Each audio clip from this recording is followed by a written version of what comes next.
जयपुर से बड़ी खबर है, जहां 28 जनवरी को होगी कांग्रेस विधायक दल की बैठक। शाम 7 बजे खासा कोठी स्थित निजी होटल में होगी विधायक दल की बैठक। नेता प्रतिपक्ष टीकाराम जूली की अध्यक्षता में होगी बैठक में विधानसभा और बजट सत्र की रणनीति को लेकर होगी चर्चा। तो जयपुर से बड़ी खबर आपको बता रहे हैं कि कांग्रेस की बैठक होगी, शाम 7 बजे होगी बैठक। नेता प्रतिपक्ष टीकाराम जूली की अध्यक्षता में होगी ये बैठक। तो जयपुर से बड़ी खबर आपको बता रहे हैं, बैठक में विधानसभा और बजट सत्र की रणनीति को लेकर होगी चर्चा। तो जयपुर से बड़ी खबर आपको बता रहे हैं, कांग्रेस की बैठक होगी जिसमें 28 जनवरी को होगी कांग्रेस विधायक दल की बैठक, जिसमें बजट से पूर्व चर्चा की जाएगी।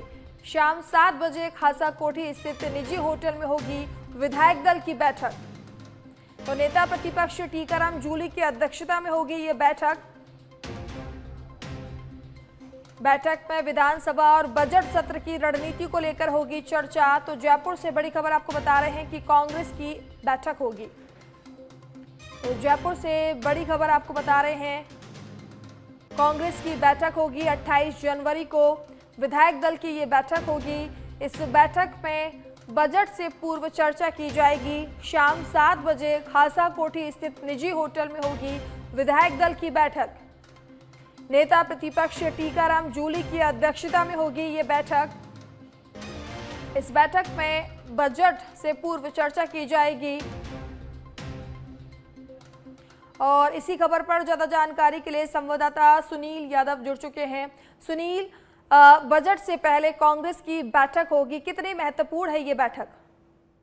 बिल्कुल मानसी, देखिए कोई भी जब विधानसभा सत्र होता है तो उससे पहले जिस तरह से सत्ता पक्ष अपनी तैयारियों को लेकर बैठक करता है, ठीक उसी तरह से विपक्ष अपने जो तमाम विधायक हैं तो विधायकों के साथ बैठक करता है। तो कांग्रेस विधायक दल की बैठक 28 तारीख को शाम को 7 बजे एक निजी होटल में रखी गई है। क्योंकि 28 तारीख को विधानसभा भी शुरू हो जाएगी, लेकिन उस दिन कार्रवाई नहीं होती है, औपचारिक शुरुआत होती है। उसके बाद में विधानसभा सत्र चलेगा।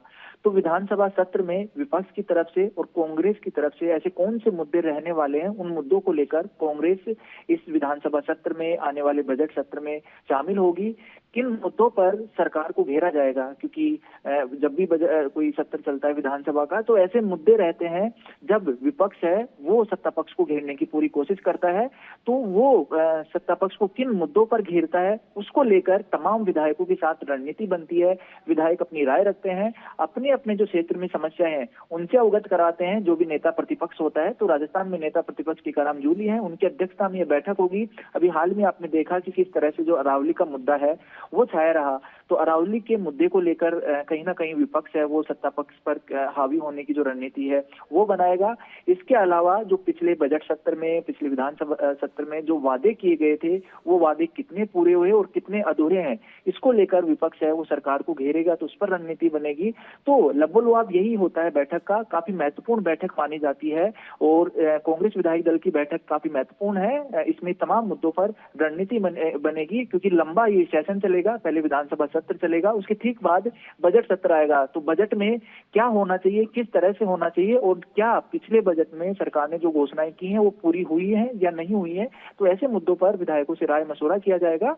और पूरी एक रणनीति है अपनी, जिसमें पूरा दमखम के साथ विधानसभा में बैठेंगे तो अपनी बात अच्छे से रख सके विपक्ष, इस पर चर्चा की जाएगी।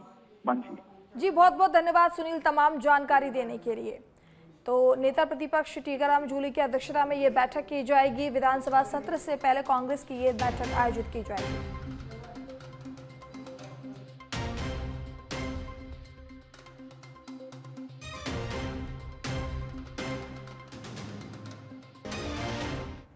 अगली खबर अलवर से है, जहां खेडली में अज्ञात कारणों से विवाहिता ने फांसी लगाकर अपनी जान दे दी है।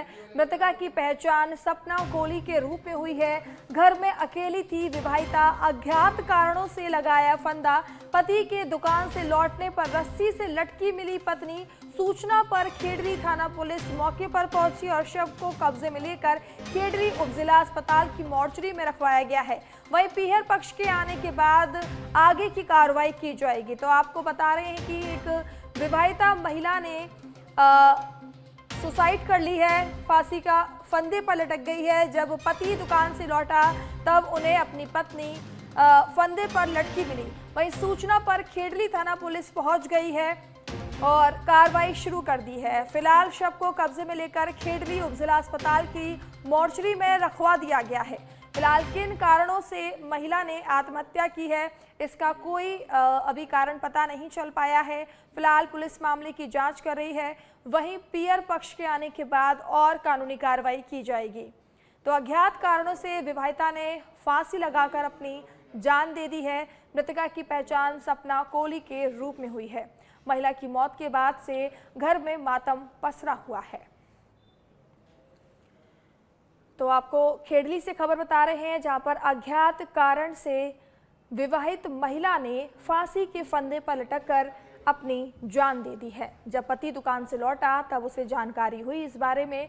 वहीं आनंद फानल में इसकी पुलिस को सूचना दी गई। फिलहाल पुलिस मामले की जांच पड़ताल कर रही है। तो घर में महिला अकेली थी, अज्ञात कारणों से फांसी लगाई है महिला ने। अभी ये पता नहीं चल पाया है कि आखिर मृतका ने क्यों अपनी जान दी है। मृतका की पहचान सपना कोहली के रूप में हुई है। फिलहाल पुलिस मामले की जांच कर रही है और शव को उपजिला अस्पताल में पहुंचा दिया है।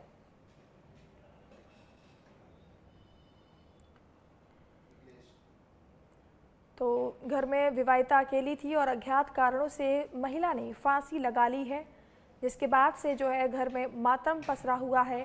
अभी तक इसकी जानकारी नहीं मिल पाई है कि आखिर महिला ने ये बड़ा कदम क्यों उठाया।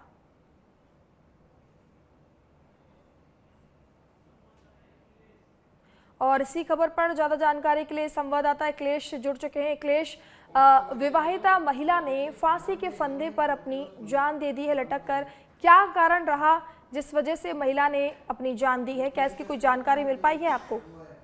जी मानसी, जानकारी देना चाहूंगा कि खेडली कस्बे के वार्ड नंबर 19 में एक बाईपास रोड पर एक कॉलोनी है। उस कॉलोनी में रहने वाले वीरपाल कोहली है, उनकी पत्नी है सपना, जिसकी उम्र करीब 24 साल है। उसके 2 मासूम छोटी छोटी बच्चियां भी है। सब कुछ सही चल रहा है, लेकिन आज अज्ञात कारणों के चलते उसकी सासू है जो काम मजदूरी करने गई हुई थी, पति दुकान पर था अपनी बड़ी बेटी को लेकर। जैसे ही वो अचानक जब घर पर आता है तो उसको फांसी के फंदे पर लटकी पाता है, जिसकी सूचना खेडली थाना पुलिस को मिलती है। खेडली थाना पुलिस ने मौके पर पहुंचकर सबको कब्जे में लेकर उपजिला अस्पताल खेडली की मोर्चरी में रखवाया है। लेकिन जो आसपास के लोगों से जानकारी मिली है तो उनके अनुसार ऐसा कोई गृह कलेश भी नहीं होता था, लेकिन मौत के कारणों का स्पष्ट नहीं सामने आ रहा है अभी तक। अब जब उस महिला मृतक विवाहिता सपना है कोहली, उसके परिजन जब आएंगे तो उसके आने के बाद पोस्टमार्टम के बाद ही आगामी कार्रवाई और कारणों का स्पष्ट हो पाएगा कि आखिर ऐसा क्या घटित हुआ कि जो उस महिला ने अपने 2 मासूम बच्चियों की तरफ भी नहीं देखा। और अब जी बहुत बहुत धन्यवाद अखिलेश तमाम जानकारी देने के लिए। सज्जनगढ़ थाना क्षेत्र के माचा गांव में आपसी कलह ने खूनी संघर्ष का रूप ले लिया।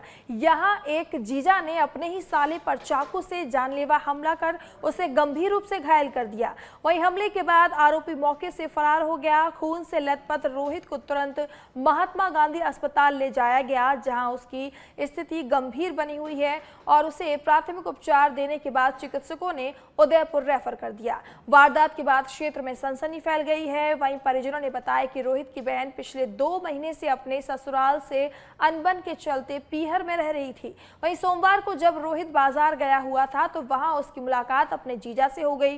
रोहित ने पारिवारिक विवाद को सुलझाने की नियत से अपने जीजा को रोका और उसे समझाइश कर अपने साथ घर ले जाने लगा। उसे उम्मीद थी कि बातचीत से बहन का घर फिर से बस जाएगा, लेकिन रास्ते में विवाद बढ़ गया और पेट में हमला कर दिया जीजा ने, जिससे उसकी हालत नाजुक बनी हुई है।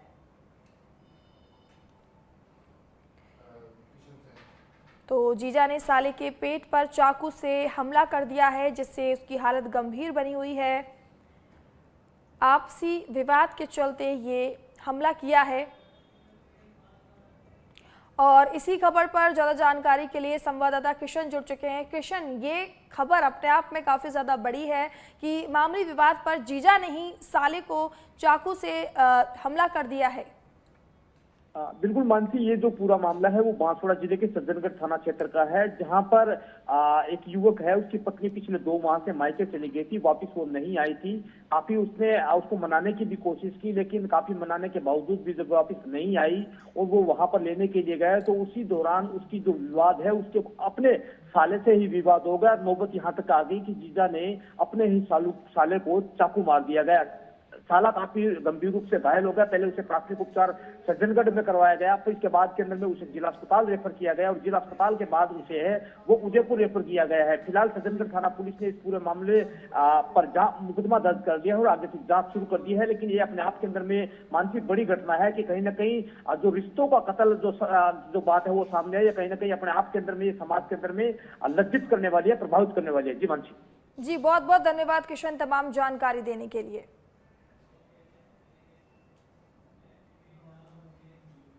अगली खबर लाडू से है, जहां क्षेत्र के गोरेडी गांव के पास एक दर्दनाक सड़क हादसे का मामला सामने आया है। जानकारी के अनुसार तेज रफ्तार ट्रक ने स्कूटी सवार एक परिवार को जोरदार टक्कर मार दी। इस भीषण हादसे में स्कूटी सवार मां और उसकी एक बेटी गंभीर रूप से घायल हो गई, जबकि 2 बेटियों की मौके पर ही दर्दनाक मौत हो गई। हादसे के बाद घटनास्थल पर अफरा तफरी मच गई। राहगीरों की मदद से घायलों को तुरंत लाडनू अस्पताल पहुंचाया गया, जहां प्राथमिक उपचार के बाद उनकी गंभीर हालत को देखते हुए हाई सेंटर रेफर कर दिया गया। अगली खबर प्रतापगढ़ से है, जहां सोशल मीडिया पर वायरल हो रहे एक वीडियो को लेकर भ्रम फैलाने की कोशिश की जा रही है। वीडियो में एक चौराहा, ऊंचा टावर और सुबह शाम गूंजती रामधुन को उत्तर प्रदेश के प्रतापगढ़ से जोड़कर धार्मिक टकराव की कहानी गढ़ी गई है, जबकि सच्चाई ये है कि ये दृश्य राजस्थान के प्रतापगढ़ जिला मुख्यालय स्थित गांधी चौराहे का है। यह नगर परिषद द्वारा स्थापित श्री राम टावर से सुबह और शाम सीमित समय के लिए रामधुन और हनुमान चालीसा का प्रसारण किया जाता है, जिसका उद्देश्य सकारात्मक वातावरण और आध्यात्मिक शांति को बढ़ावा देना है। स्थानीय प्रशासन के अनुसार इस संबंध में किसी भी प्रकार का विवाद या शिकायत सामने नहीं आई है। ये पहल नगर परिषद की योजनाबद्ध सोच का परिणाम है। विशेषज्ञों ने अपील की है कि वायरल कंटेंट को साझा करने से पहले उसकी सच्चाई जरूर जान लेनी चाहिए। प्रतापगढ़ में जो राम टावर बना है, जिस पर रामधुन चलती है, उसे उत्तर प्रदेश का सोशल मीडिया के माध्यम से पता चला है कि उसे उत्तर प्रदेश का प्रतापगढ़ बताकर इस टावर को बताया जा रहा है। और जो दोनों सोशल मीडिया पे जो भ्रांतियां फैलाई जा रही है वो बिल्कुल भी निरर्थक है, निराधार है। प्रतापगढ़ में शांति है और ऐसी कोई भी किसी भी प्रकार के अशांति इस टावर के माध्यम से या जो इस टावर पर रामधुन चलती है उसके माध्यम से कुछ भी नहीं है। यहाँ बहुत शांतिपूर्ण सौहार्द का माहौल है, गंगा जमुना तहजीब है। और यहाँ पर जो सोशल मीडिया पर उस टावर को उत्तर प्रदेश प्रतापगढ़ का बताया जा रहा है, ये प्रतापगढ़ राजस्थान प्रतापगढ़ का है और यहाँ पर इस रामधुन के माध्यम से बहुत ही शांति है। प्रतापगढ़ में जैसा कि भ्रांतियां फैलाई जा रही है श्री राम टावर को लेके, यूपी के पत्रकार लोग कह रहे हैं कि यूपी प्रतापगढ़ में श्री राम टावर लगा है, बल्कि वो टावर यूपी प्रतापगढ़ में नहीं। अगली खबर जयपुर के सांभर लेक से है, जहां 77वें गणतंत्र दिवस के अवसर पर सांभर लेक के दशहरा मैदान में ब्लॉक स्तरीय मुख्य समारोह का भव्य आयोजन किया गया। कार्यक्रम में उपखंड अधिकारी ऋषिराज कपिल ने ध्वजारोहण कर परेड की सलामी ली। समारोह के दौरान देशभक्ति से ओतप्रोत सांस्कृतिक प्रस्तुतियों ने उपस्थित लोगों का मन मोह लिया। वहीं तहसील भवन में तहसीलदार सृष्टि जैन, सांभर साल्ट लिमिटेड और लेफ्टिनेंट सतीश चौथकर तथा सांभर प्रेस क्लब में अध्यक्ष लक्ष्मीकांत शर्मा ने ध्वजारोहण किया। दौसा के सिकराय से खबर है, जहां विधायक विक्रम बंशीवाल का गेरोटा गांव में आयोजित दंगल में जोरदार स्वागत किया गया। कार्यक्रम में विधायक विक्रम ने सड़क की मांग को लेकर कहा कि जो कहोगे वह देने को तैयार हूं। वहीं उन्होंने इस दौरान सड़क निर्माण और सामुदायिक भवन बनाने की घोषणा की। इसके अलावा विधायक विक्रम ने विद्युत विभाग में चीफ इंजीनियर के पद पर कार्यरत भगवान साहेब मीणा की तारीफ की। इस दौरान आरएसएस अधिकारी केदार मीणा सहित अन्य लोग भी मौजूद रहे। अलवर जिले के खेडली के कठूमर क्षेत्र में 77वां गणतंत्र दिवस हर्षोल्लास और देशभक्ति के माहौल में मनाया गया। खेडली नगर पालिका उप तहसील कार्यालय एवं पीएम श्री राजकीय माध्यमिक विद्यालय में आयोजित मुख्य समारोह में विधायक रमेश खींची ने ध्वजारोहण किया और मार्च पास्ट की सलामी ली। कार्यक्रम के दौरान प्रभावशाली और छात्र छात्राओं और उत्कृष्ट कार्य करने वाले नगर पालिका कार्मिकों तथा पीएम श्री विद्यालय के कर्मचारियों को सम्मानित किया गया। अपने संबोधन में विधायक रमेश खींची ने शीघ्र ही खेडली में लड़कों के लिए राजकीय महाविद्यालय खोलने की घोषणा कर क्षेत्रवासियों को बड़ी सौगात दी है। कांकेर जिले के नरहरदेव स्कूल मैदान में 77वां गणतंत्र दिवस समारोह हर्षोल्लास के साथ मनाया गया।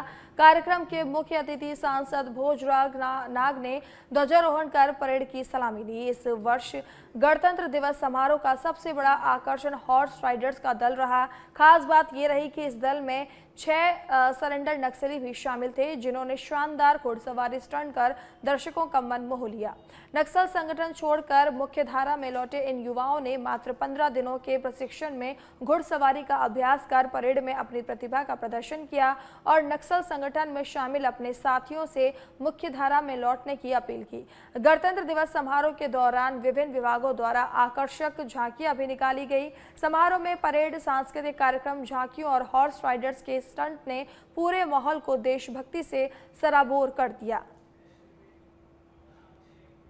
नर्मदापुरम से खबर है, जहां नर्मदापुरम के पुलिस परेड ग्राउंड पर ध्वजारोहण आयोजित किया गया। मध्य प्रदेश सरकार के मंत्री शिवाजी पटेल इस कार्यक्रम में शामिल हुए।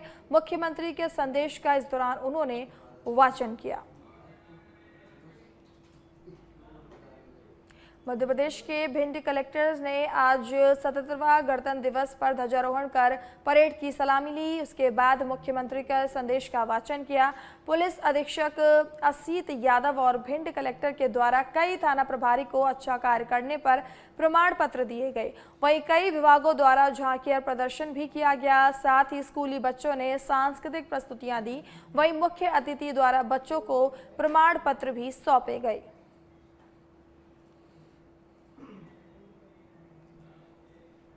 मध्य प्रदेश के शिवपुरी से खबर है, जहां शासकीय छत्रसाल महाविद्यालय पिछौर में गणतंत्र दिवस और प्रतिभा सम्मान समारोह हर्षोल्लास के साथ मनाया गया। प्राचार्य डॉक्टर केशव सिंह जाटव और पूर्व प्राचार्य डॉक्टर मनोरमा पारसर ने ध्वजारोहण किया, जिसके बाद एनसीसी कैंडिडेट्स ने मार्च पास्ट निकाला। इस अवसर पर महाविद्यालय के प्रतिभा भावन विद्यार्थियों और मेरिट सूची में स्थान पाने वालों को मेडल और शील्ड देकर सम्मानित किया गया। कार्यक्रम में नवनियुक्त प्राध्यापकों का परिचय हुआ और साथ ही छात्रों ने देशभक्ति पूर्ण सांस्कृतिक प्रस्तुतियां दी। कार्यक्रम के अंत में प्रभारी दीक्षा ताम्रकार ने सभी का आभार व्यक्त किया। मध्य प्रदेश के दतिया जिले में 77वां गणतंत्र दिवस पूरे उत्साह और देशभक्ति के माहौल में मनाया गया। मुख्य समारोह स्थल पर कलेक्टर स्वप्नील वानखेड़े, पुलिस अधीक्षक सूरज वर्मा और एडीएम महेंद्र कुमार कच्छे की गर्मामयी उपस्थिति रही। आपको बता दें कि समारोह में परेड दलों ने आकर्षक सलामी दी। वहीं विभिन्न शासकीय विभागों की झांकियों के माध्यम से सरकार की योजनाओं और उपलब्धियों का प्रदर्शन किया गया।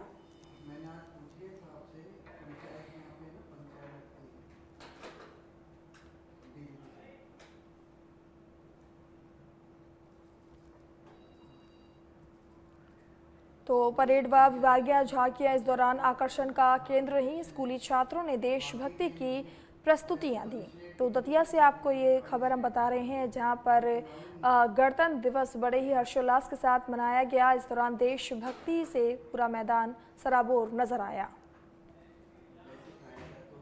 तो जयपुर से बड़ी खबर है, जहां डीसीपी वेस्ट हनुमान प्रसाद मीणा ने किया खुलासा।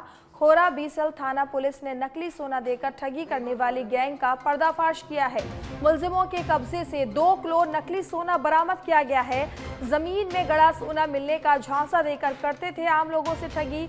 जेसीबी मशीन चलाते समय सोना मिलने की बात कहकर ठगी करते थे। परिवादी प्रकाश चंद मीणा से 10,000 रुपए की ठगी की गई, जबकि 2 किलो नकली सोना देकर 15 लाख रुपए ठगने की फिराक में थे आरोपी। ठगी के दौरान पुलिस ने आरोपियों को दबोच लिया है। वहीं आरोपी की शांति देवी और माल सिंह को गिरफ्तार किया गया है। कांस्टेबल राम सिंह की गिरफ्तारी में अहम भूमिका रही। थानाधिकारी सुरेंद्र सिंह ने इसकी जानकारी दी। तो जेसीबी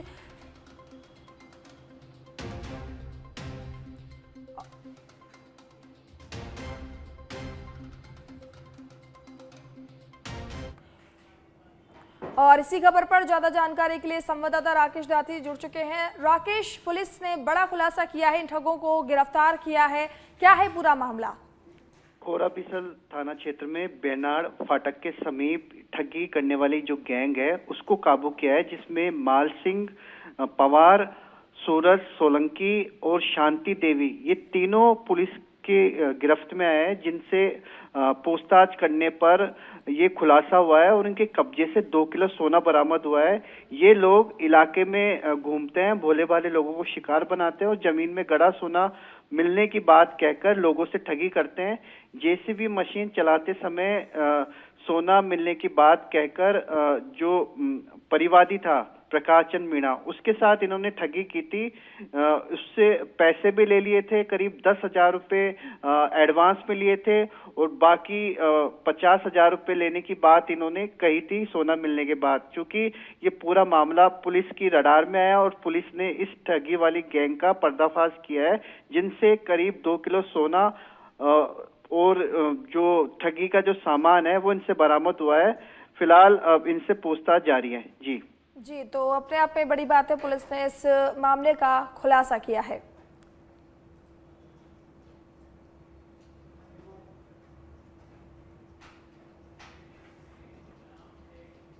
तो जयपुर से खबर है, जहां विशेष आयुक्त राहुल प्रकाश का एक्शन, सीआईयू टीम ने नाहरगढ़ थाना क्षेत्र में आरोपी कुंदन शर्मा को गिरफ्तार किया है। कब्जे से 341 ग्राम चरस, 35,600 एवं एक इलेक्ट्रॉनिक कांटा बरामद किया है। शास्त्री नगर थाना क्षेत्र में नवीन सिंह को गिरफ्तार किया है। कब्जे से 133 ग्राम अफीम बरामद की है। सीआईयू टीम कर रही है आरोपी से पूछताछ। तो आपको जयपुर से बड़ी खबर बता रहे हैं कि कब्जे से 341 ग्राम चरस बरामद किया है। और इसी खबर पर जानकारी के लिए राकेश एक बार फिर से जुड़ चुके हैं। राकेश, लगातार जो है इस तरीके की घटनाएं सामने आ रही हैं और पुलिस कहीं ना कहीं ऐसे लोगों का खुलासा भी कर रही है।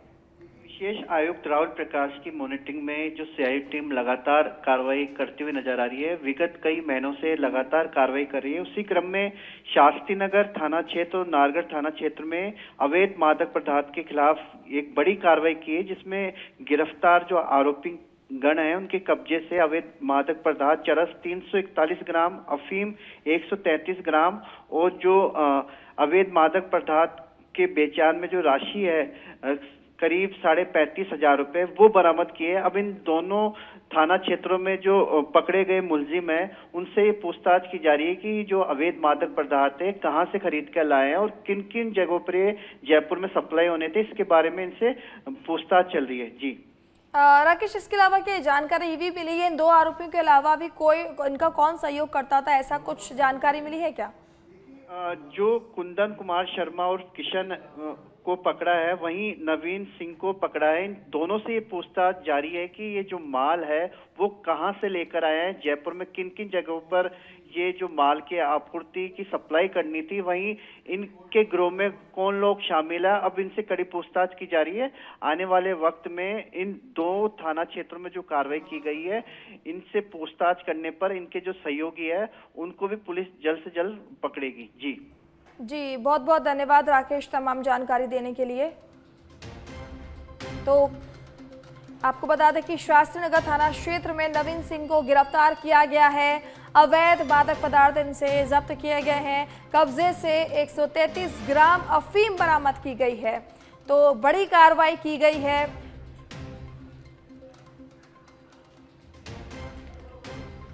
सीआईयू टीम कर रही है आरोपी से पूछताछ। जयपुर से आपको बड़ी खबर बता रहे हैं।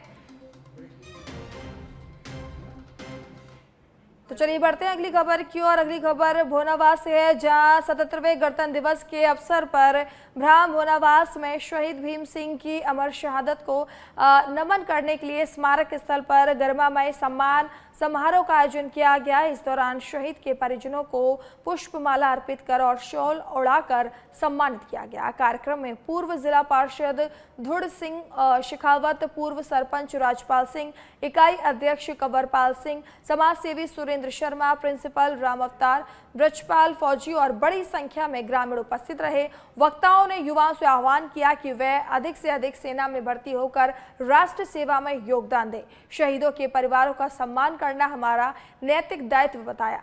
समारोह का समापन राष्ट्रगान के साथ हुआ, जिसमें सभी ने देश की एकता और संप्रभुता बनाए रखने का संकल्प लिया।